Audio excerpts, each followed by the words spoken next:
Diba telah membawa semua prajurit dewasa di suku itu bersamanya, bahkan beberapa prajurit berusia 50-an. Lagi pula, semakin banyak orang pergi ke Ais Abyss, semakin banyak bonus yang akan mereka dapatkan. Diba berpikir bahwa tidak ada yang berbahaya tentang mereka yang ditempatkan di luar Ais Abyss. Oleh karena itu, yang tersisa di suku itu hanyalah orang-orang tua, lemah, wanita, dan orang cacat. Yang memiliki kemampuan tempur yang kuat hanyalah lelaki tua berlengan satu dan para tetua lainnya. Ditambah beberapa pemuda yang kembali bersama Di Huo, Di Tian, dan Di Han. Saat ini, Di Huo adalah prajurit terkuat, tetapi dia masih melarikan diri. Di Han ditembak mati oleh Lu Ling, dan Di Tian dipenggal. Ada luka di dada lelaki tua berlengan satu itu cukup dalam hingga tulang-tulangnya terlihat.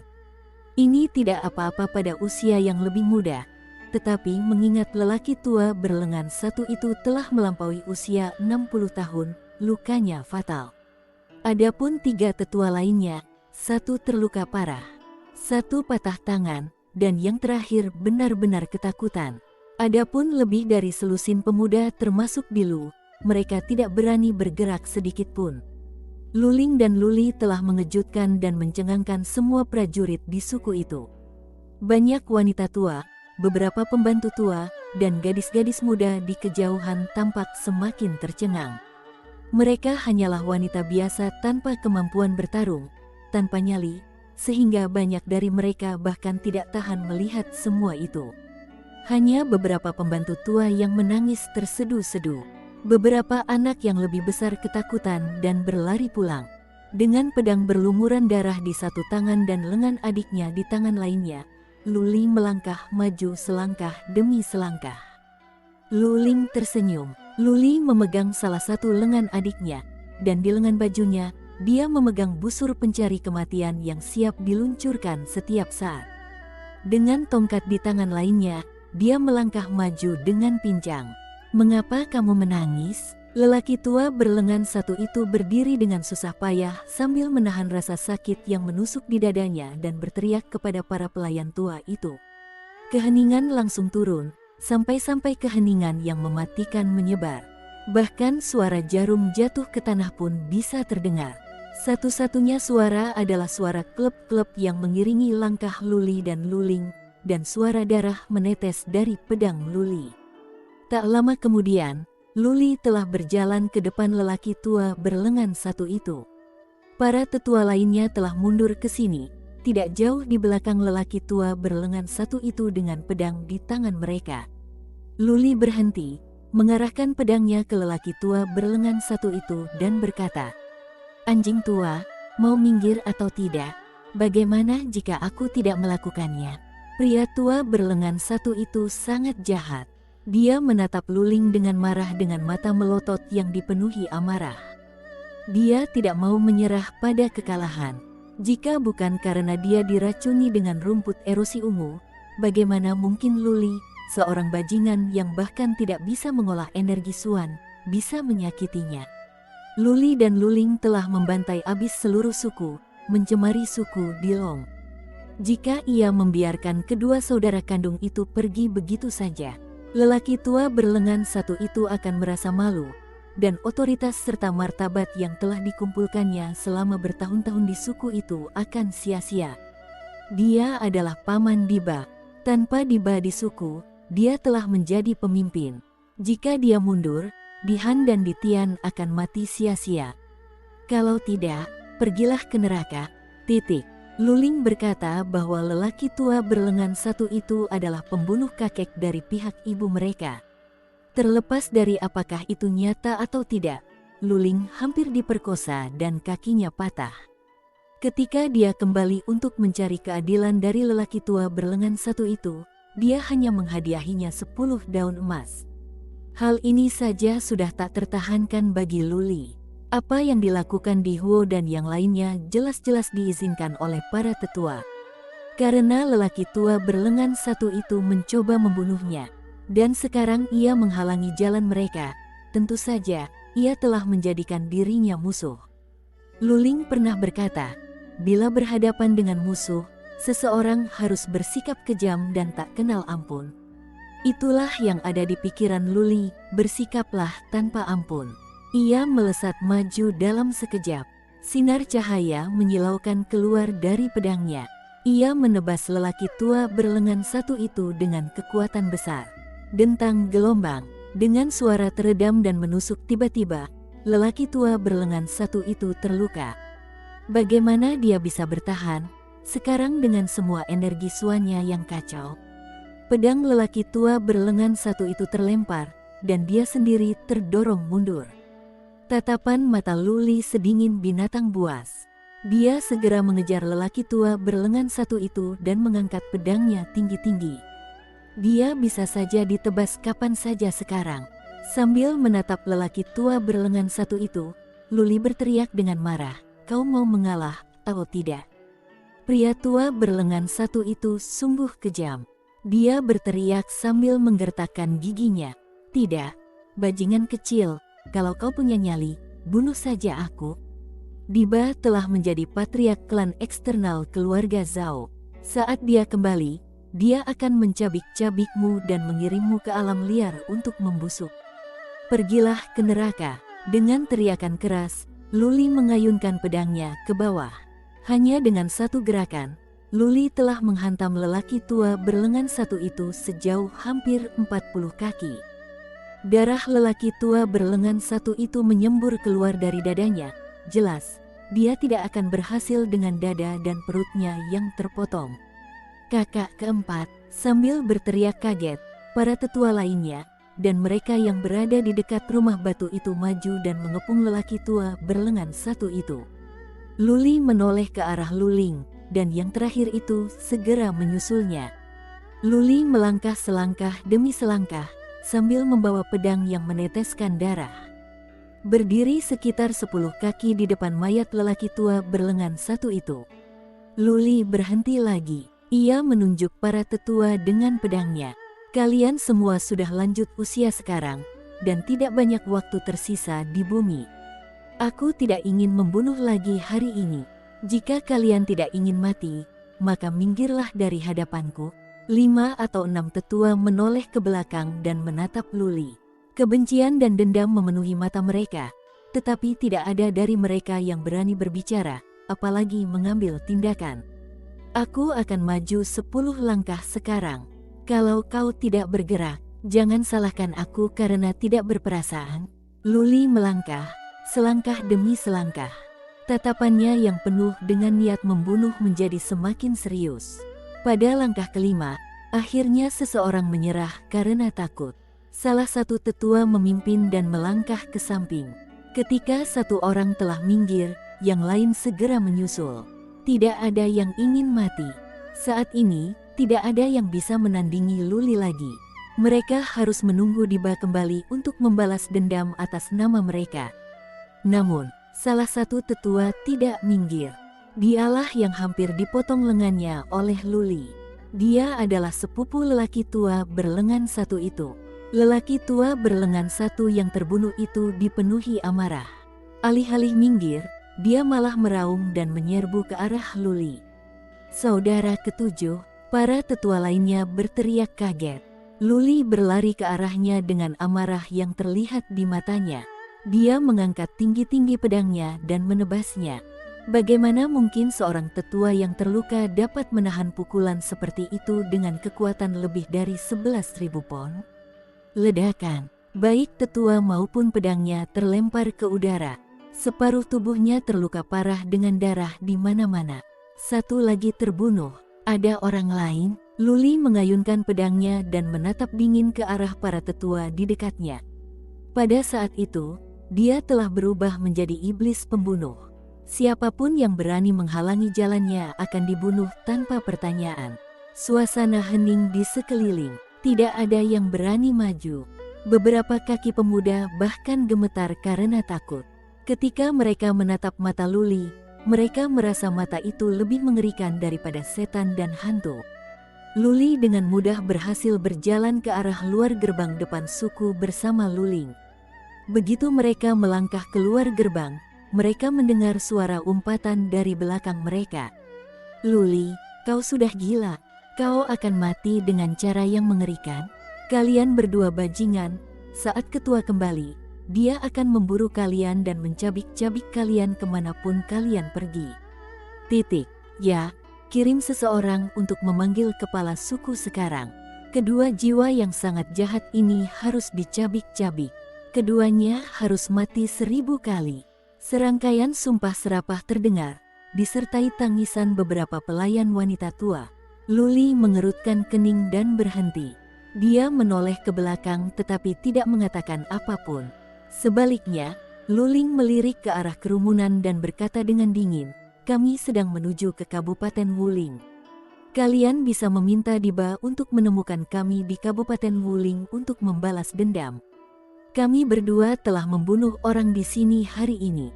Jika seseorang dari suku kalian dapat membunuh kami, bagus untuk kalian. Kami tidak akan mengeluh. Juga, kita akan menyelidiki secara rinci kematian kakek dari pihak ibu saya. Jika itu benar-benar ada hubungannya dengan suku, semua yang terlibat, saya bersumpah, saya tidak akan membiarkan siapapun hidup.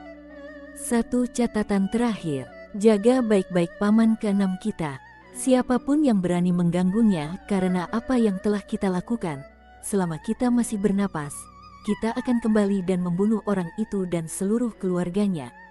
Setelah mengatakan itu, Luling berbalik dan melangkah maju sambil memegang tongkat di tangannya. Luli segera menyusulnya dan membantunya pergi. Sekali lagi, orang-orang merasakan hawa dingin menjalar di sekujur tubuh mereka. Sebelumnya, mereka mungkin menganggap apa yang dikatakan Luling sebagai lelucon. Namun sejak hari itu, tidak ada yang berani meremehkan gadis itu lagi, atau si bajingan Luli yang bahkan tidak bisa mengolah energi Suan. Salah satu tetua meneteskan air mata saat melihat Luli dan Luling pergi. Dia bergumam dengan penyesalan, bencana hari ini pasti akan terjadi. Kita seharusnya tidak memperlakukan mereka berdua seperti yang telah kita lakukan. Kita juga seharusnya tidak melakukan hal yang salah sebagai balasannya. Anak-anak Luren Huang, 1. Sang penguasa manusia, bagaimana mungkin mereka menjadi pecundang? Kakak ke-11, apa yang sedang kamu bicarakan? Tetua yang lain memarahinya, kedua bajingan ini sungguh tidak tahu terima kasih.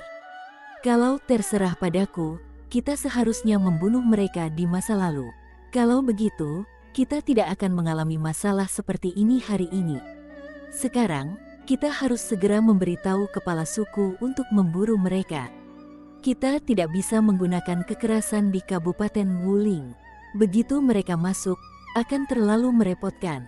Apa yang perlu ditakutkan? Tetua lainnya mendengus.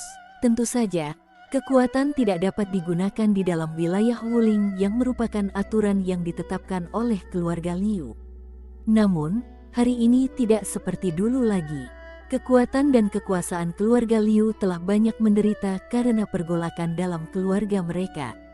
Keluarga Zhao sekarang setara dengan keluarga Liu.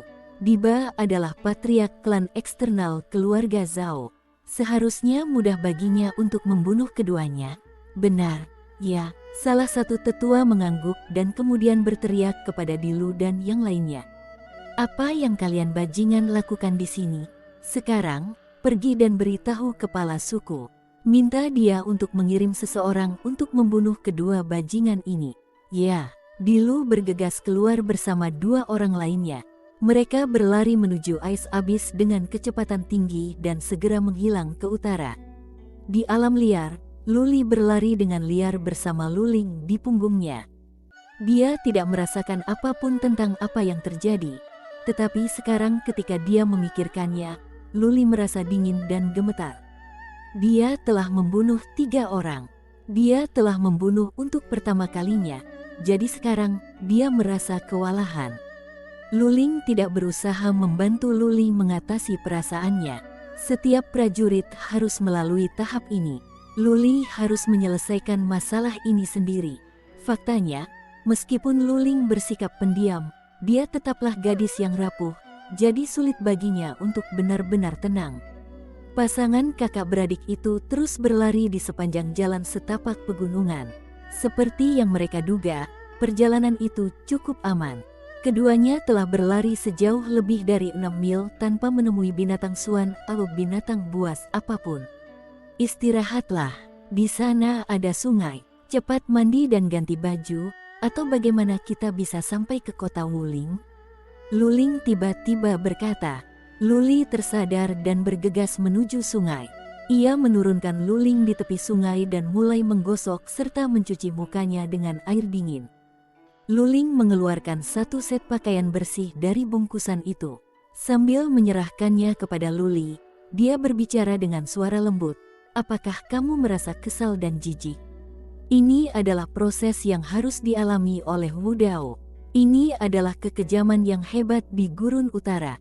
Begitu kamu memasuki gerbang Wu Dao, tidak ada jalan untuk kembali. Kamu harus bangkit dengan cepat atau kamu akan dibunuh dan dikubur di alam liar. Tidak ada cara lain. Hari ini, jika kamu tidak membunuh mereka, kamilah yang akan mati. Luli menghela napas. Berbalik, dia tersenyum paksa dan mengangguk. Kak, aku mengerti. Jangan khawatirkan aku. Luli melepas jubahnya, melompat ke sungai dan membersihkan diri. Setelah itu, ia mengambil pakaian dan jubah bersih itu dan memakainya. Luling menyeka noda darah kecil di tubuhnya. Sambil melihat ke arah barat laut, ia berkata, ayo pergi. Kita harus bergegas ke Kabupaten Wuling secepat mungkin. Kita akan jauh lebih aman begitu sampai di kabupaten itu. Diba berada di luar ais abis. Bahkan jika dia mengejar mereka segera setelah mendapat kabar, dia tidak akan bisa menyusul mereka dalam waktu sesingkat itu. Meskipun demikian, mereka tidak akan pernah bisa terlalu berhati-hati. Diba sekarang adalah patriark klan eksternal keluarga Zhao. Mereka harus segera menuju ke Kabupaten Wuling untuk bergabung dengan keluarga Liu. Keluarga Liu adalah penguasa wilayah Wuling. Ketika Luli bergabung dengan keluarga Liu, Diba harus berpikir dua kali sebelum ia dapat menyakiti Luli. Selain itu, Luli hampir membangkitkan garis darahnya dan mengolah energi Suan. Pada saat itu, Luli pasti akan dihargai oleh keluarga Liu. Kecuali jika Diba ingin diburu oleh keluarga Liu, ia tidak berani membuat Luli mendapat masalah. Memikirkan hal ini, Luli merasa lega. Sambil menggendong adiknya di punggungnya, Luli segera melangkah maju. Sepanjang jalan, keadaannya aman. Tidak ada binatang suan atau hanya binatang biasa, jadi sepertinya bis Upeyafal pada dasarnya telah ditekan. Jarak antara suku Dilong dan Kabupaten Wuling sekitar 31 mil. Jalan pegunungan itu tidak bersahabat untuk dilalui. Untungnya, Luli cepat. Ia berhasil sampai keluar Kabupaten Wuling pada sore hari. Luli telah berada di Kabupaten Wuling beberapa kali. Setiap kali dia mendapatkan beberapa material ajaib. 1. Setelah membunuh binatang suan atau binatang biasa, dia akan menjualnya di Kabupaten Wuling. Jadi dia mengenal daerah itu. Kabupaten Wuling adalah kota kabupaten yang memerintah lebih dari selusin kota kecil dan ratusan suku dengan jumlah penduduk lebih dari 1 juta jiwa dalam radius sekitar 300 mil. Tembok kota dan paritnya sangat besar yang dapat menutupi area seluas sekitar 3 mil persegi, dengan tembok kota yang tinggi di bagian luar. Para penjaga kabupaten berdiri di atas tembok pada saat itu. Mereka tampak sangat agung dalam baju besi tempur hitam keluarga Liu. Ada beberapa pasukan penjaga daerah di luar gerbang daerah untuk memeriksa pejalan kaki yang masuk dan keluar daerah. Luli menurunkan adiknya dan memegang tangannya lalu mulai masuk ke dalam daerah. Tunggu sebentar, Luling mengambil kerudung putih dari bungkusan itu untuk menutupi wajahnya. Wajahnya yang sangat cantik pernah membuatnya mendapat masalah dan kehilangan kakinya. Dia tidak ingin membuat keributan di daerah Wuling. Berhenti. Dua petugas berjalan lewat. Mereka menatap Luli dengan ragu dan waspada. Kenapa ada bau darah yang begitu kuat di tubuhmu? Meskipun Luli telah membersihkan dirinya, tetapi masih ada sedikit darah yang keluar dari tubuhnya. Para penjaga ini telah bertarung selama bertahun-tahun, jadi mereka dapat mengetahuinya begitu mereka menciumnya. Luli membungkuk dengan tangan terlipat di depan dan menjawab, "Tuan, saya membunuh beberapa binatang buas dalam perjalanan ke sini dan darah saya menetes. Nama saya Luli. Tuan Liu Wu dan Nyonya Yi sama-sama mengenal saya. Bahkan pedang saya diberikan kepada saya oleh Nyonya Yi." Luli menyerahkan pedangnya. Seorang penjaga melihatnya dan memerintahkan para petugas untuk menurunkan kewaspadaan mereka. Ada tanda keluarga Liu di pedang itu. Selain itu, Luli mengenal Liu Wu dan Nyonya Yi dari nama mereka, jadi seharusnya tidak ada masalah. Sambil mengambil kembali pedangnya, Luli bertanya setelah berpikir sejenak, "Tuan, apakah Nyonya Yi ada di daerah ini sekarang? Dia menyuruhku untuk menanyakannya saat aku tiba di sini." Nona Yi. Pasukan penjaga itu mengerutkan kening dan menggelengkan kepalanya. Nona Yi telah membawa seseorang untuk pergi bersamanya ke jurang es. Dia tidak ada di sini sekarang. Sayang sekali gelombang. Luli mulai khawatir karena Nyonya Yi tidak ada di sana. Bagaimana dia bisa bergabung dengan keluarga Liu? Tanpa bergabung dengan keluarga Liu, ketika Diba membawa seseorang bersamanya untuk membunuh mereka, bagaimana dia bisa bertahan? "Ayo masuk dulu," Luling berkata dengan lembut. Luli harus membawanya berjalan ke daerah Wuling. Setelah mereka masuk, Luling berkata, "Tidak ada kekerasan yang dapat digunakan di daerah Wuling.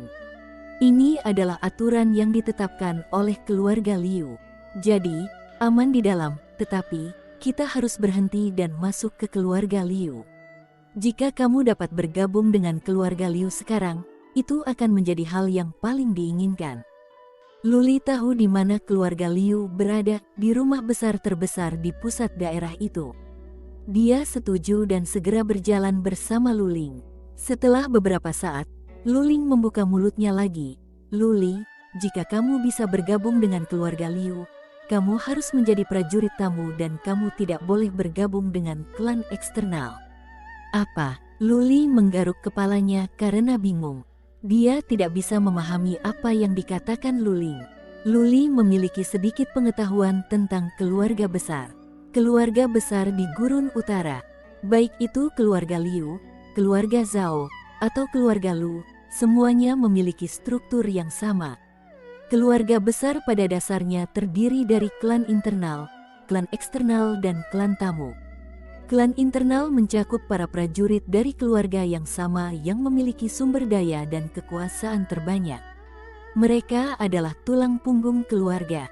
Klan eksternal terdiri dari para prajurit yang direkrut dari luar. Liu Wu dan Patriark Hong semuanya adalah bagian dari klan eksternal. Mereka bergantung pada keluarga Liu, bekerja dan berjuang untuk keluarga Liu, dan menerima gaji dan sumber daya yang sesuai berdasarkan kekuatan, status, dan sumber daya mereka. Lalu ada klan tamu. Mereka semua adalah prajurit tamu di klan tamu. Di permukaan, mereka adalah bagian dari keluarga, tetapi mereka cukup bebas dalam tindakan mereka. Mereka tidak harus menjalankan tugas untuk keluarga dan mereka hanya perlu pindah di saat-saat kritis. Tetapi prajurit tamu memiliki status yang sangat rendah dalam keluarga besar dan hanya bisa mendapat gaji atau sumber daya yang sangat sedikit. Kecuali jika prajurit tamu tersebut sangat berkuasa. Alasan mengapa Luling ingin Luli menjadi prajurit tamu adalah karena mereka dapat datang dan pergi sesuka hati mereka kapan saja tanpa ada yang melarang dan mengendalikan keluarga. Mereka bahkan dapat meninggalkan keluarga kapan saja dan bergabung dengan keluarga lain. Atas dasar ini saja, tidak banyak keluarga besar yang akan mencurahkan banyak sumber daya untuk melatih prajurit tamu. Bagaimana jika mereka tiba-tiba pindah ke keluarga lain setelah mereka dilatih dan memenuhi syarat tanpa mengucapkan selamat tinggal? Bagaimana jika mereka bergabung dengan keluarga musuh? Prajurit tamu memiliki status yang sangat rendah di keluarga besar. Jika Luli bergabung dengan keluarga Liu dan hanya menjadi prajurit tamu, maka keluarga Liu tidak akan menganggapnya serius dan akan membiarkannya berlatih sendiri. Selain itu, ketika sesuatu terjadi pada Luli, misalnya Diba bunuh diri, keluarga Liu tidak akan repot-repot campur tangan. Luli dan Luling telah melakukan pembunuhan massal di suku Dilong. Apa yang mereka cari di Kabupaten Wuling adalah suaka dari keluarga Liu. Tetapi sekarang, Luling menginginkan Luli untuk menjadi prajurit tamu saja. Bagaimana mungkin dia tidak bingung? Saudari, Luli bermaksud menjelaskan. Namun Luling melambaikan tangannya dan berkata, kau tidak perlu menjelaskannya. Aku bisa melihat apa yang mengganggumu. Kau harus ingat bahwa keluarga besar atau kekuatan apapun yang kau ikuti mulai sekarang, prajurit tamu adalah satu-satunya pilihanmu. Kau tidak dapat bergabung dengan klan eksternal. Alasannya adalah, kau memiliki hal-hal yang lebih penting di tanganmu, jadi kau tidak dapat tinggal lama di keluarga dan kekuatan ini. Selain itu, ini sebenarnya hanya beberapa keluarga kecil untukmu, dan mereka tidak pantas kau layani. Tidak pantas untukku, Luli sekali lagi tercengang. Bukankah dia hanya orang biasa? Sudah lebih dari cukup bahwa keluarga Liu bersedia menerimanya. Sekarang, bagaimana mungkin Luling bisa mengatakan bahwa mereka tidak pantas menerimanya? Tuan Besar Wilayah Wuling, keluarga Liu, hanyalah keluarga kecil menurut Luling. Ya, mereka tidak pantas untukmu. Luling mengangguk dengan serius. Setelah terdiam beberapa saat, dia melanjutkan, kamu memiliki identitas yang tidak biasa. Keluarga kecil ini tidak memenuhi syarat untuk kamu bekerja untuk mereka. Aku akan menceritakan detailnya nanti. Sekarang, mari kita pergi ke keluarga Liu terlebih dahulu. Tidak biasa, Luli menggaruk kepalanya dan semakin bingung. Namun, sekarang bukan saat yang tepat baginya untuk mencari jawabannya. Ia terus maju dengan keraguan dan kebingungan di benaknya. Setiap blok di daerah itu ramai. Karena bis Upeyafal, keadaan di dalam tidak tenang, tetapi keluarga Super telah mengambil tindakan, dan dikatakan bahwa bis Upeyafal telah dipadamkan sehingga kekacauan telah berhenti. Berjalan melewati berbagai blok selama lebih dari 1 jam, Luli akhirnya membawa Luling ke sisi utara alun-alun di pusat daerah itu. Sebuah rumah besar yang megah dan mewah berdiri di depan mereka. Minggir, hanya personel yang berwenang. Kedua pengawal keluarga Liu yang menjaga gerbang segera menyuruh mereka pergi setelah melihat pakaian lusuh yang dikenakan Luli dan Luling dan fakta bahwa mereka bukanlah seorang pejuang. Luli melangkah maju, membungkuk dengan tangan disilangkan di depan dada dan menjawab, namaku Luli. Nyonya Yi berkata aku bisa menemuinya di Kabupaten Wuling. Ia berkata ia bisa merekomendasikanku untuk bergabung dengan keluarga Liu dan ini adalah pedang pemberian Nyonya Yi. Luli menyerahkan pedang itu. Pengawal itu melihatnya dan kemudian membawanya kembali ke Luli. Sambil melambaikan tangannya, pengawal itu berkata, Nona Yi sedang pergi sekarang dan dia akan kembali dalam 3 hari. Datanglah lagi setelah 3 hari. 3 hari. Luli menjadi cemas karena setelah 3 hari, Diba bisa saja membawa orang dan memburu mereka di Kabupaten Wuling. Jika Anda menemukan kesalahan, tautan rusak, konten tidak standar, harap beritahu kami agar kami dapat memperbaikinya sesegera mungkin. Kaisar Naga tak terkalahkan bab 21-22. Diba telah membawa semua prajurit dewasa di suku itu bersamanya, bahkan beberapa prajurit berusia 50-an. Lagi pula, semakin banyak orang pergi ke Ais Abyss, semakin banyak bonus yang akan mereka dapatkan. Diba berpikir bahwa tidak ada yang berbahaya tentang mereka yang ditempatkan di luar Ais Abyss. Oleh karena itu, yang tersisa di suku itu hanyalah orang-orang tua, lemah, wanita, dan orang cacat. Yang memiliki kemampuan tempur yang kuat hanyalah lelaki tua berlengan 1 dan para tetua lainnya. Ditambah beberapa pemuda yang kembali bersama Dihuo, Ditian, dan Dihan. Saat ini, Dihuo adalah prajurit terkuat, tetapi dia masih melarikan diri. Dihan ditembak mati oleh Luling, dan Ditian dipenggal. Ada luka di dada lelaki tua berlengan 1 itu cukup dalam hingga tulang-tulangnya terlihat. Ini tidak apa-apa pada usia yang lebih muda, tetapi mengingat lelaki tua berlengan 1 itu telah melampaui usia 60 tahun, lukanya fatal. Adapun 3 tetua lainnya, satu terluka parah, satu patah tangan, dan yang terakhir benar-benar ketakutan. Adapun lebih dari selusin pemuda termasuk Bilu, mereka tidak berani bergerak sedikit pun. Luling dan Luli telah mengejutkan dan mencengangkan semua prajurit di suku itu. Banyak wanita tua, beberapa pembantu tua, dan gadis-gadis muda di kejauhan tampak semakin tercengang.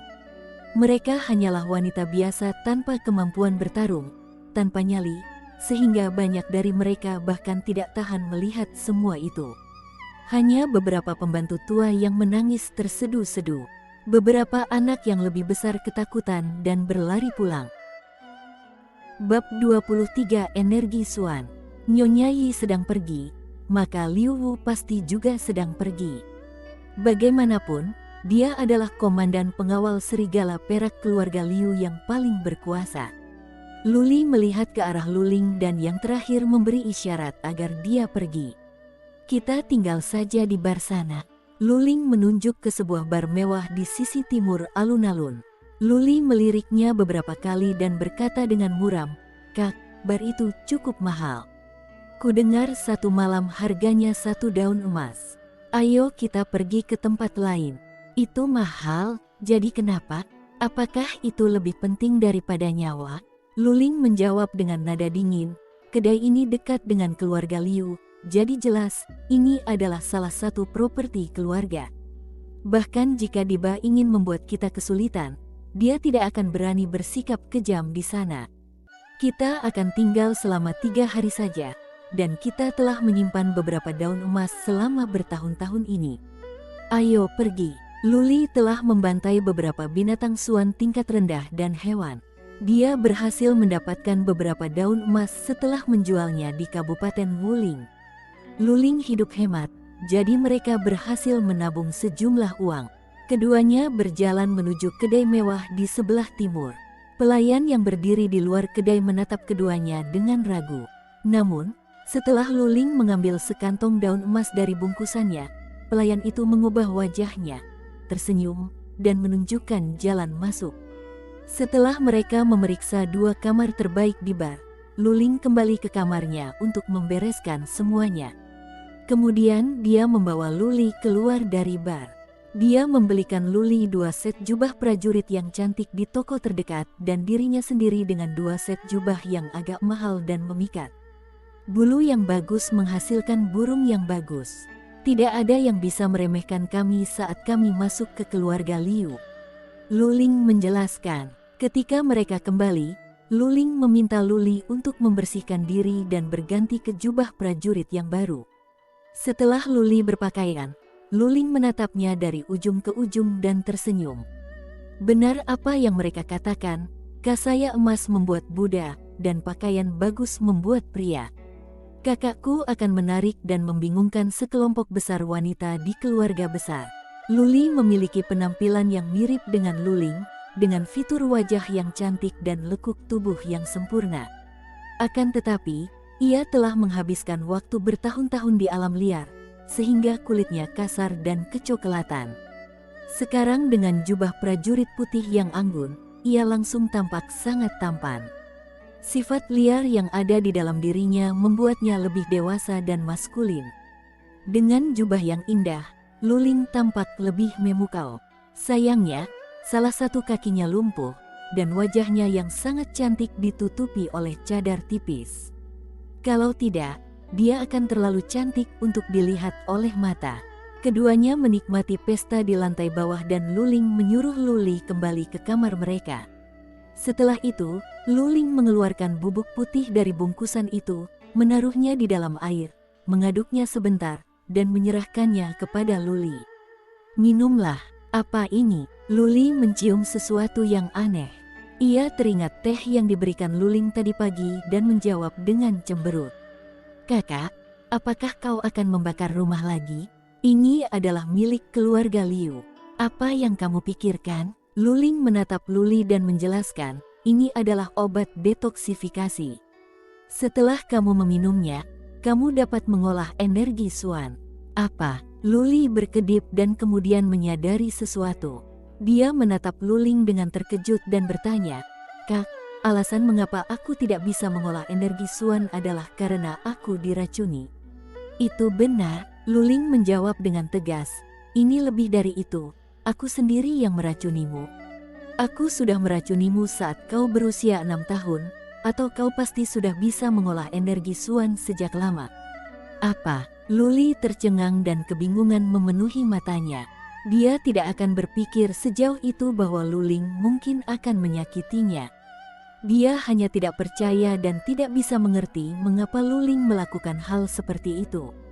Jika aku tidak meracunimu, kau akan mengolah energi Suan dan kita akan mati untuk waktu yang lama. Luling mendesah. Aku punya kecurigaan bahwa kematian kakek dari pihak ibu kita ada hubungannya dengan Diba dan orang-orang tua di suku itu. Ketika jasad kakek kita dipulangkan, aku ingat dengan jelas niat membunuh di mata Diba ketika dia menatap kita. Jika bukan karena kehadiran Paman Kenam, dia pasti sudah memusnahkan kita saat itu.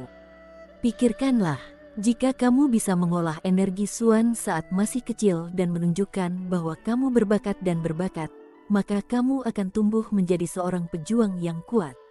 Saat itu, jika kita telah mengetahui penyebab kematian kakek kita, apakah kamu akan membalas dendam? Bagaimana mungkin Diba bisa melahirkan kejahatan? Jika kamu telah mengolah energi Suan di usia muda, yang tersisa bagi kita hanyalah kematian. Dari buku-buku peninggalan ayah, aku menemukan sejenis tanaman obat dan berhasil menemukannya di pegunungan. Tanaman obat ini tidak berbahaya bagi manusia dan hanya akan membuatmu tidak bisa mengolah energi Suan. Sekarang racunnya sudah hilang dari tubuhmu. Kamu seharusnya bisa mengolah energi Suan. Luli mengerti setelah penjelasan Luling. Sebelumnya, Luling pernah berkata bahwa ia dapat mengolah energi Suan setelah ia membangkitkan garis darahnya yang memberinya gagasan bahwa energi Suan ada hubungannya dengan kebangkitan garis darahnya. Sekarang, ia menyadari bahwa ketidakmampuannya mengolah energi Suan adalah karena ia dibatasi oleh obat adiknya. Meski begitu, Luli tidak menyalahkan Luling sedikit pun. Sebaliknya, dia menatap Luling dengan penuh kasih sayang dan terisak-isak. Kak, kamu pasti sangat menderita selama beberapa tahun terakhir. Mereka telah kehilangan orang tua mereka sejak mereka masih kecil. Luling, yang baru berusia 4 tahun, merawat Luli yang bahkan belum berusia 1 tahun dan berhasil bertahan hidup. Berusia 4 tahun, bagaimana mungkin seorang anak berusia 4 tahun tahu cara merawat bayi? Selain itu, Luling harus waspada terhadap serangan terbuka dan terselubung dari orang-orang di suku tersebut. Dia hampir diperkosa saat berusia 14 tahun. Kakinya patah dan merangkak kembali dari alam liar sendirian. Saat dia kembali, dia tidak punya tempat untuk memperbaiki kesalahannya. Dia menanggung semua rasa sakitnya sendiri dan menelan semua penderitaan. Dia tidak pernah sekalipun menceritakan semua ini kepada Luli dan hanya diam-diam mencoba menyembuhkan dirinya sendiri. Tidak, Luling tersenyum. Ia mengulurkan tangannya untuk menepuk wajah Luli dan menjawab dengan lembut, "Luli, kami adalah anak-anak keluarga Lu. Kami bisa berdarah dan berkeringat, tetapi kami tidak meneteskan air mata. Hanya yang lemah yang akan menangis atau mengeluh kepada alam semesta karena tidak adil. Yang kuat akan dengan tenang menanggung segalanya dan mengatasi semua penderitaan dengan kedua tangannya sendiri. Seseorang harus mengeraskan hatinya jika ingin menjadi kuat. Apakah kau mengerti?" Luli memegang tangan Luling dan dengan sungguh-sungguh menjawab sambil mengangguk, "Kak, aku akan bekerja keras untuk menjadi seorang pejuang yang kuat. Aku tidak akan membiarkanmu mengalami kerugian atau ketidakadilan lagi.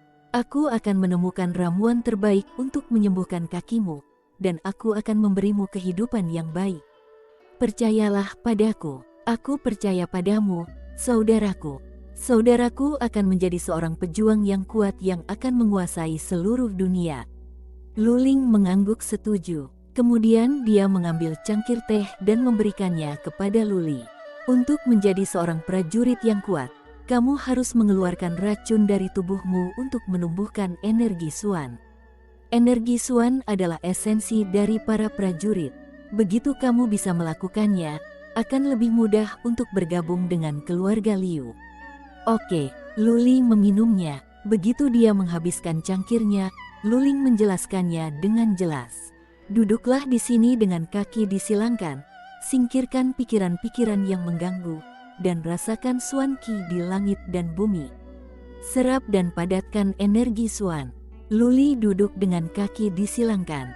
Ia membersihkan pikirannya dari segala pikiran yang mengganggu, memasuki kondisi kekosongan yang bebas. Seluruh pikiran dan jiwanya dicurahkan untuk merasakan Suan Qi yang ajaib di langit dan bumi. Cara mengolah energi Suan cukup sederhana dan telah dipopulerkan di sekitar Gurun Utara. Siapapun yang sedikit berbakat dapat mengolah energi Suan.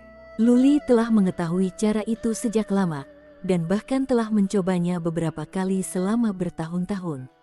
Di suatu tempat di dunia yang tak terlihat, Luli merasakan beberapa bagian misterius di langit dan bumi. Dia tahu itu adalah Suan Qi.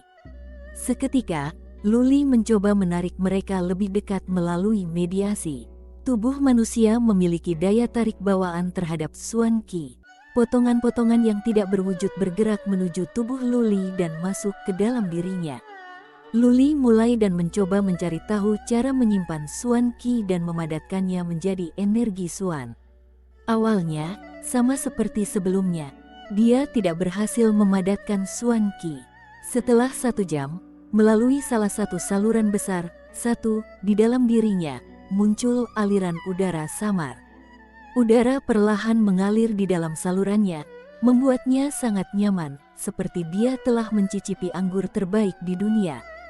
Energi Suan. Luli tiba-tiba membuka matanya dan berkata kepada Luling dengan wajah terkejut. Kak, aku telah mengolah energi Suan. Gelombang. Bahkan Luling pun sedikit terkejut. Dia menjawab dengan tenang, kamu adalah putra Lu Ren Huang. Jika kamu tidak bisa mengolah energi Suan, maka tidak ada satu orang pun di seluruh Gurun Utara yang akan mampu melakukannya. Bab 24 Kuil. Lu Ren Huang. Luli terkejut karena ini adalah pertama kalinya dia mengetahui nama ayahnya. Suan Wu, alam laut roh, alam kolam jiwa, alam roda takdir, alam abadi, alam penguasa mulia, alam kedaulatan manusia. Penguasa manusia adalah penguasa tertinggi umat manusia. Dahulu kala muncul seorang penguasa manusia dalam sejarah Gurun Utara. Orang itu menyatukan Gurun Utara, membangun kekaisaran yang kuat, berdiri di wilayah yang luas, dan memiliki jutaan prajurit yang kuat yang siap sedia. Itulah yang paling kuat dan tertinggi dari umat manusia, yang terpilih, satu-satunya dalam beberapa generasi. Dan untuk berpikir bahwa seseorang punya nyali untuk menyebut dirinya Lu Ren Huang, apakah dia tidak takut bahwa ketika para prajurit terkuat mendengar hal itu, mereka akan mengirim seseorang untuk membunuhnya? Bagaimanapun, ini adalah hal yang tabu. Surga tidak akan menoleransi tindakan menentang Ren Huang sang supremasi. Bahkan jika seseorang berani menghina seorang Ren Huang powerhouse dari generasi manapun, apalagi menyebut dirinya Ren Huang, dia akan diburu oleh keluarga besar jika mereka mengetahui informasi ini. Anda memiliki identitas yang tidak biasa. Luli teringat apa yang dikatakan Luling. Sebuah ide berani muncul di benaknya. Mungkinkah dia adalah putra dari seorang ahli alam berdaulat manusia? Namun setelah dipikir-pikir lagi, dia menyadari bahwa tidak ada jejak ahli alam berdaulat manusia dalam 100 tahun terakhir di Gurun Utara. Jangan terlalu dipikirkan. Melihat ekspresi Luli, Luling bangkit dan berkata, selama kau bisa membangkitkan garis keturunanmu, aku akan menceritakan semuanya padamu. Sekarang, kita harus keluar dan pergi ke kuil. Kita harus mencari tahu kapan mereka akan membuka altar pengorbanan garis keturunan. Asalkan kau bisa membangkitkan garis keturunanmu, keluarga Liu akan memperlakukanmu dengan sangat hormat. Luli bisa merasakan bahwa ada semakin banyak misteri tentang dirinya, hanya saja, Luling tidak mau mengatakannya. Beruntung baginya, Luli sudah memiliki kekuatan lebih dari 11.000 pound. Dia bisa membangkitkan bloodline-nya kapan saja sekarang, jadi dia tidak terburu-buru saat ini. Diba dapat membawa orang ke daerah Wuling dalam waktu dekat, jadi Luli tidak merasa cukup aman meskipun ia tinggal di dalam kedai milik keluarga Liu. Ia segera bangkit dan berjalan keluar bersama Luling. Kuil itu sebenarnya terletak di sisi selatan alun-alun, di seberang Overlord Mansion. Setiap kota memiliki kuil bagi orang-orang yang ingin membangkitkan bloodline. Kak, apa aku perlu sesuatu untuk membangkitkan bloodline? Seperti Golden Leafus, Luli bertanya sambil berjalan menuju kuil. Dia tidak tahu apa-apa tentang kuil itu. Sebelumnya, dia hanya bisa melihatnya dari kejauhan. Gerbangnya selalu tertutup, agak menyeramkan dan menakutkan dengan nuansa misterius yang membuatnya takut untuk mendekat.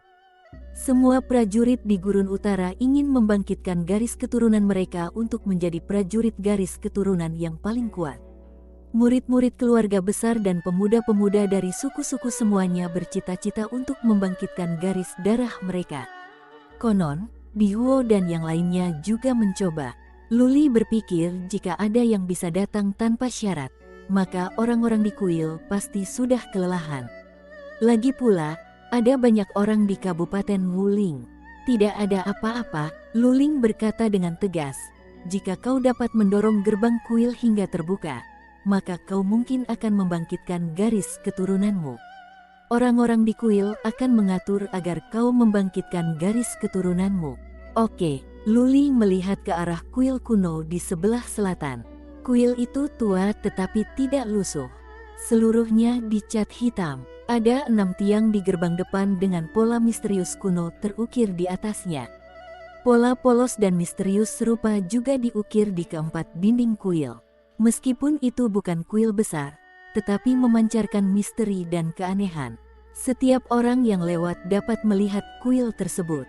Pemandangan itu sangat umum bagi pejalan kaki dan prajurit di alun-alun sehingga tidak ada seorang pun yang benar-benar memperhatikan untuk memeriksanya. Luli melangkah menuju kuil selangkah demi selangkah. 33 kaki di depan kuil, Luling berhenti dan menyemangati Luli sambil tersenyum. Pergilah, dorong gerbang kuil. Dunia baru akan terbuka untukmu. Luli menatap Luling dan entah bagaimana, gelombang kepercayaan dirinya semakin kuat. Dia perlahan berjalan menuju kuil, yang menarik perhatian pejalan kaki di dekatnya. Namun saat melihat bahwa dia sudah begitu dewasa, mereka seperti mengejeknya.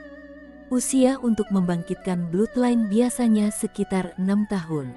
Murid-murid keluarga besar dan anak-anak dalam suku akan diorganisasikan setiap bulan setiap tahun untuk mencoba membangkitkan bloodline mereka. Seperti yang dikabarkan, usia 6 tahun adalah waktu terbaik untuk melakukan ini. Setiap tahun, setidaknya 1000 anak akan mendorong gerbang kuil.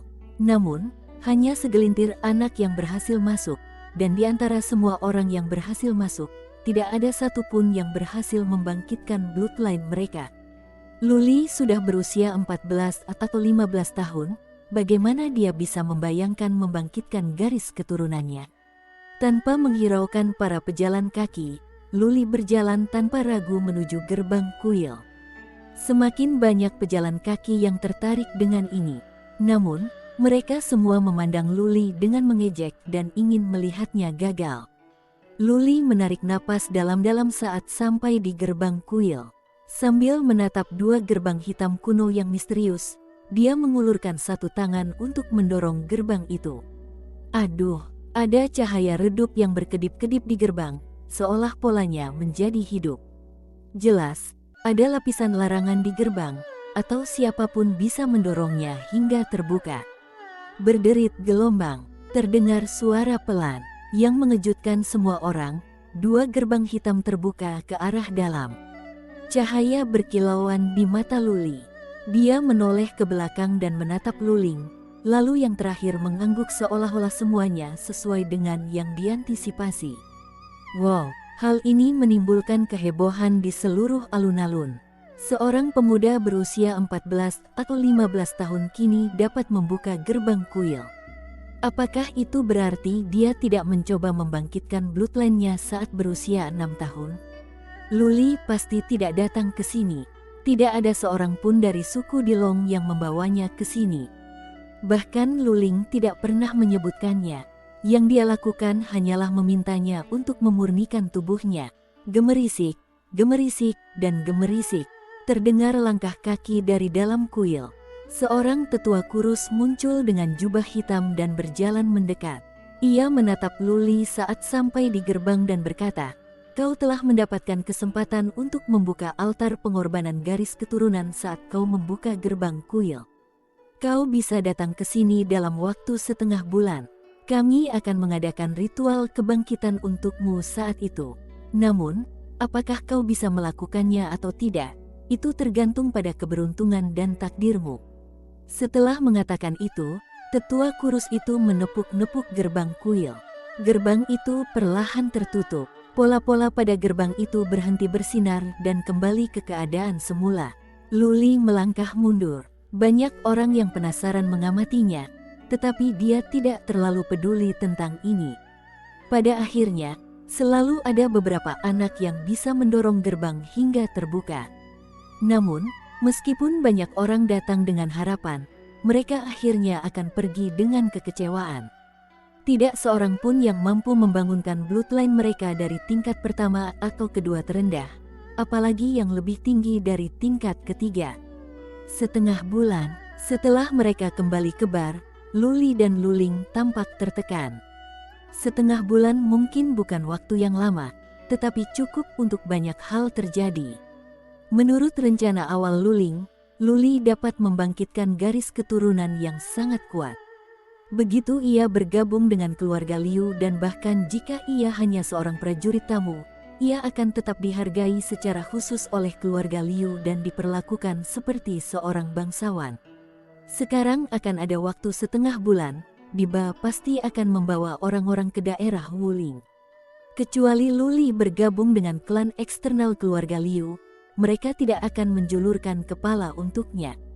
Tetapi bergabung dengan klan eksternal keluarga Liu, itu adalah sesuatu yang tidak disetujui oleh Luling. Dia menghabiskan perjalanannya ke kedai dalam diam dan menjelaskan kepada Luli segera setelah mereka kembali. "Luli, kamu harus mengolah energi Suan dengan seluruh kekuatanmu selama 3 hari ini dan berusaha keras untuk mencapai tahap tengah alam Suan Wu. Itulah cara membuat keluarga Liu menghargai kamu. Tahap tengah alam Suan Wu, bagaimana mungkin itu bisa terjadi?" Luli tidak bisa berkata apa-apa. Dia baru saja mengolah energi Suan dan berada di tahap awal alam Suan Wu. Membiarkannya menembus tahap tengah alam Suan Wu dalam 3 hari ini. Bukankah itu hanya omong kosong yang bodoh? Di Huo adalah prajurit yang paling berbakat di antara generasi muda di suku tersebut. Ia tampaknya telah menghabiskan sekitar 3 tahun dari pertama kali mengolah energi Suan hingga mencapai tahap tengah alam Suan Wu. Adik laki-lakinya, Di Huo, mengolah energi Suan saat ia berusia 9 tahun dan butuh 6 tahun penuh baginya untuk mencapai tahap tengah alam Suan Wu. Sekarang, Luling ingin Luli melakukannya dalam 3 hari. Bab 25, perjalananmu baru saja dimulai.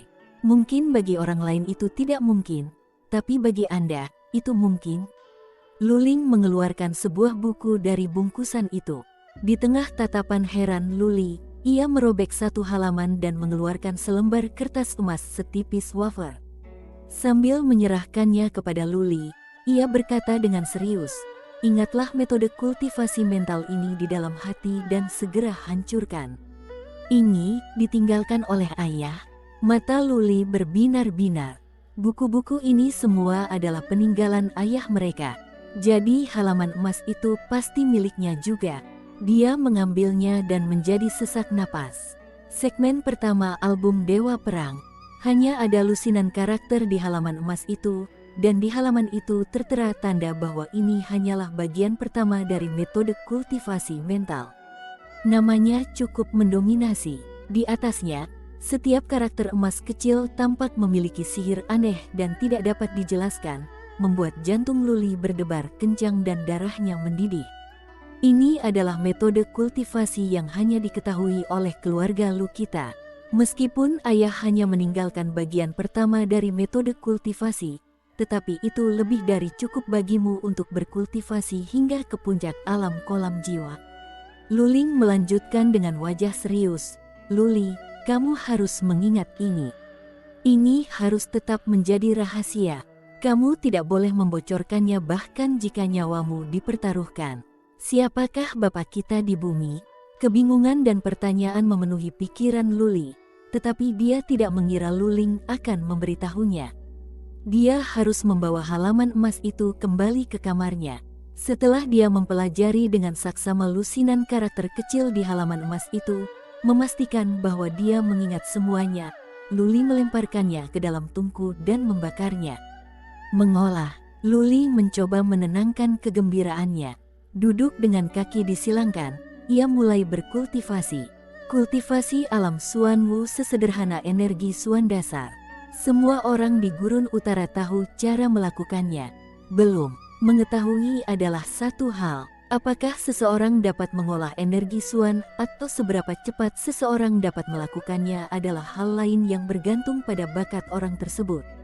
Ada pepatah terkenal yang beredar di Gurun Utara bahwa kesuksesan membutuhkan 80% usaha, 10% bakat, dan 10% keberuntungan.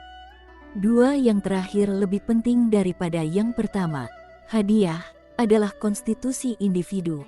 Jika seseorang tidak bisa mengolah energi Xuan, bagaimana mungkin ia bisa menjadi seorang pejuang yang kuat? Bagi beberapa orang terpilih, mereka bisa mengolah energi Xuan pada usia 3 tahun dan membangkitkan garis keturunan tingkat kelima atau keenam mereka pada usia 5 atau 6 tahun. Namun bagi yang lain, mereka bisa mencurahkan seluruh hidup mereka untuk itu, tetapi tetap saja tidak bisa dibandingkan dengan apa yang bisa dilakukan orang lain dalam 1 tahun. Ini mungkin terdengar kasar di telinga, namun itulah faktanya. Tentu saja, ketekunan adalah hal mendasar. Tidak peduli seberapa berbakatnya seseorang, jika dia tidak bekerja keras, dia akhirnya akan disalib oleh para pejuang yang kurang berbakat dan tidak bisa menjadi pejuang kuat yang membuat seluruh dunia kagum.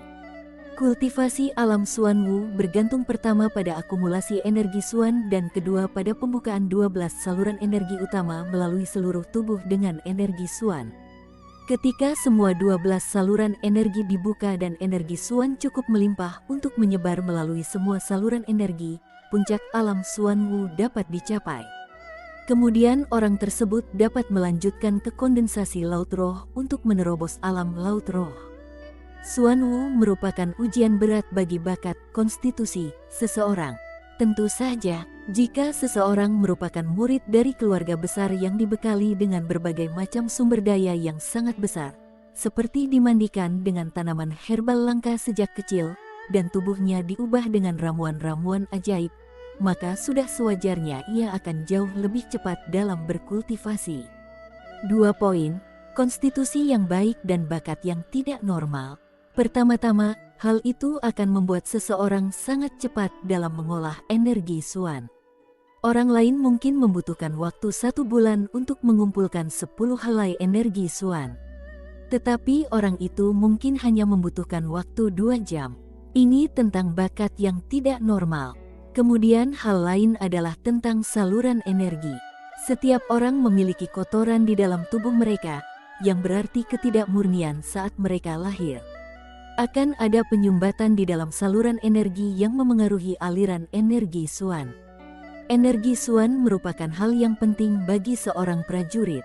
Untuk memiliki kemampuan tempur yang kuat, seorang prajurit harus membiarkan energi Xuan mengalir melalui tubuhnya dan mampu memobilisasinya kemanapun ia ingin pergi. Oleh karena itu, untuk berkultivasi, seseorang harus terlebih dahulu memurnikan saluran energi untuk menggunakan energi Xuan guna menghabiskan semua hambatan di saluran di seluruh tubuh dan membukanya. Dengan cara itu, energi Xuan dapat mengalir bebas di semua saluran energi.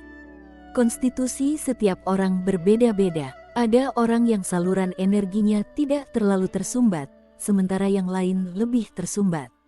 Bahkan ada yang saluran energinya benar-benar tersumbat tanpa ada cara untuk membukanya. Disitulah perbedaan hadiah muncul.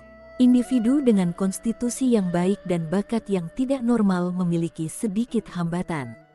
Sementara yang lain mungkin menghabiskan waktu berbulan-bulan atau bertahun-tahun untuk membuka satu saluran energi. Individu tersebut hanya membutuhkan waktu beberapa hari atau bahkan hanya setengah hari. Individu seperti ini biasanya disebut jenius. Astaga, aku tidak tahu kalau konstitusiku sebagus ini. Hanya 1 jam berlalu sebelum Luli membuka matanya. Ia bergumam dengan heran. Tepat pada saat itu, ia mulai mengerti mengapa Luling berkata bahwa ia dapat mencapai tahap tengah alam Xuanwu dalam 3 hari. Dia menggunakan album Dewa Perang untuk mengolah energi Xuannya. Dia tidak dapat memastikan apakah dia cepat atau tidak karena dia tidak mengetahui kecepatan orang lain. Namun, ada satu hal yang pasti. Ada sedikit halangan di saluran energi utamanya, terlalu kecil untuk masalah itu. Selain itu, dia sekarang dapat menggunakan energi Xuan dan membuatnya mengalir melalui saluran energi itu karena halangan kotor di dalamnya tidak dapat menghalangi energi Xuan. Hanya ada 2 alasan untuk ini, entah dia memang berbakat, atau dia telah diberi ramuan bermutu tinggi untuk meningkatkan konstitusinya. Apapun itu, Luling pasti tahu, atau dia tidak akan meminta Luli untuk mencapai tahap tengah alam Xuanwu dalam 3 hari. Untuk membuka 4 dari 12 saluran energi utama, seseorang akan mencapai tahap tengah alam Xuanwu. Untuk membuka 8 saluran akan menjadi tahap akhir alam Xuanwu, dan untuk membuka semuanya akan menjadi puncak alam Xuanwu. Setelah itu, Laut Roh dapat dipadatkan untuk mencapai alam Laut Roh. 4 saluran energi. Jika dia bisa melakukannya setiap saat seperti pertama kali, maka Luli bahkan tidak perlu 4 hari untuk membuka 4. Jika dia tidak beristirahat, baik siang maupun malam, dia bisa melakukannya dalam waktu sekitar 1,5 hari. Mengolah, Luli tidak mau repot-repot memikirkannya terlalu banyak. Lagi pula, saat ia telah membangkitkan bloodline-nya, Luling akan menceritakan semuanya kepadanya. Ia mulai mencurahkan pikiran dan jiwanya untuk mengolah energi Xuan, menggunakan energi Xuan untuk membuka saluran energi. Ia harus mencapai tahap tengah Xuanwu Realm sebelum ia dapat mempertimbangkan hal-hal lain. Semakin kuat dia, semakin cepat dia bisa berkultivasi, dan semakin tinggi pula keluarga Liu akan menganggapnya. Selama keluarga Liu mendukungnya, bahkan patriark klan internal keluarga Zhao, apalagi Diba, seorang patriark klan eksternal, perlu berpikir 2 kali sebelum membuat masalah bagi Luli. Di luar sudah mulai gelap. Setelah 1 jam, Luling datang sambil membawa wadah makanan. Melihat cahaya redup yang menandakan energi Xuan bersinar di tubuh Luli, dia tersenyum tipis dan pergi tidur di kamarnya sendiri. Luli tidak makan dan tidak beristirahat. Seluruh pikirannya tertuju pada kultivasi. Dia begitu gembira karena bisa berkultivasi sepanjang malam. Alih-alih merasa lelah, dia justru merasa segar kembali. Saat fajar menyingsing, Luling datang dan memaksa Luli untuk tidur sebentar. Luli bangun pada siang hari dan melanjutkan kultivasi energi Xuan dan menggunakannya untuk membuka saluran energi. Luling dan Luli tidak meninggalkan kedai selama 2 hari berikutnya. Selain makan atau tidur siang di waktu-waktu yang sulit, Luli menghabiskan sisa waktunya untuk mengolah dan membuka saluran energi. Ia berkembang pesat dalam kultivasinya. Ia telah membuka saluran Chongnya pada malam pertama, dan saluran Hang yang di tangan kirinya dan saluran tangan Yin di tangan kanannya pada siang dan malam hari kedua. Pada hari ketiga, ia mulai melatih saluran kaki yang di kaki kanannya. Menjelang senja hari ketiga, Luli membuka matanya dan ketika melihat Luling berada di sisinya, ia berteriak kegirangan seperti anak kecil, "Kak, aku berhasil. Aku telah membuka 4 saluran energi, dan sekarang aku adalah seorang prajurit tingkat menengah alam Xuanwu."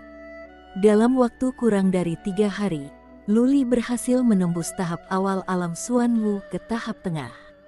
Jika kata-kata dapat menjelaskan seberapa cepat kemajuannya, seluruh wilayah Wuling akan dipenuhi emosi. Luling tersenyum lembut. Dia tidak merasa terkejut, hanya bangga dan senang. Sambil mengangguk, dia menjawab, keturunan keluarga Lu kita memang sekuat ini. Luli, kamu tidak mempermalukan ayah kami. Tapi kamu tidak boleh terlalu sombong. Perjalananmu baru saja dimulai.